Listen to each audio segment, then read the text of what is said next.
WTO या world trade organisation करती है कि जो दुनिया में है ट्रेड हो वो थोड़ा सा इजी हो, मतलब ज़्यादा उसमें कम वो ना हो कि बेईमानी टाइप ना हो, इक्वल हो, फेयर ट्रेड करे दुनिया में सारी कंट्री आपस में मिलके जो ट्रेड कर रही हैं, मतलब एक कंट्री दूसरी कंट्री में जाके ट्रेड कर रही है उसमें थोड़ा फेयरनेस रहे।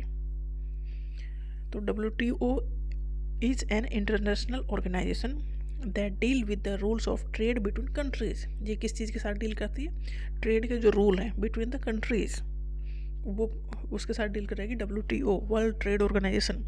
WTO was established to ensure smooth free and fair trade across the world. WTO इसलिए इस्टेब्लिश किया गया है कि दुनिया में देखो ट्रेड होगा, आपस में कंट्री ट्रेड करेंगे तो ये थोड़ा फ्री ऐसा ट्रेड हो कि एक दूसरे का ज़्यादा नुकसान ना कर पाए कंट्री, ऐसा ना हो कि दूसरी कंट्री को बर्बाद कर दें। तो फ्री एंड फेयर ट्रेड होना चाहिए। WTO इंश्योर करता है free fair competition in the global market. Competition होना चाहिए, डेफिनेटली ट्रेड में कंपटीशन तो हो गई होगा, बट वो फेयर कंपटीशन होना चाहिए, उसमें कुछ वैसी चीज़ नहीं होनी चाहिए, इलीगल टाइप नहीं जाना चाहिए या थोड़ा बिलो द बेल्ट जाकर चीज़ें ख़राब नहीं करनी है। तो फेयर कंपटीशन हो ग्लोबल मार्केट में, ये देखता है WTO, वर्ल्ड ट्रेड ऑर्गेनाइजेशन देखता है कि जो वर्ल्ड में कंट्री आपस में ट्रेड कर रही हैं वो ठीक से चले, एक दूसरे से लड़ाई ना करने,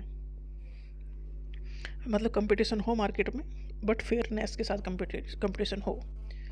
WTO sets rules for international trade in goods services and intellectual property. ये रूल्स रेगुलेशन बनाती है WTO कि ट्रेड कैसे कैसे करना है। WTO रिजोल्व करता है trade dispute between the countries. देखो ट्रेड को लेकर अगर डिस्प्यूट हो गए बिटवीन टू कंट्रीज तो ये जाएगा केस WTO के पास। WTO देखेगी हाँ इसमें क्या करना है, तो मतलब दो कंट्रीज के बीच में ट्रेड डिस्प्यूट हैं तो वो WTO सॉल्व करेगी या रिजॉल्व करेगी।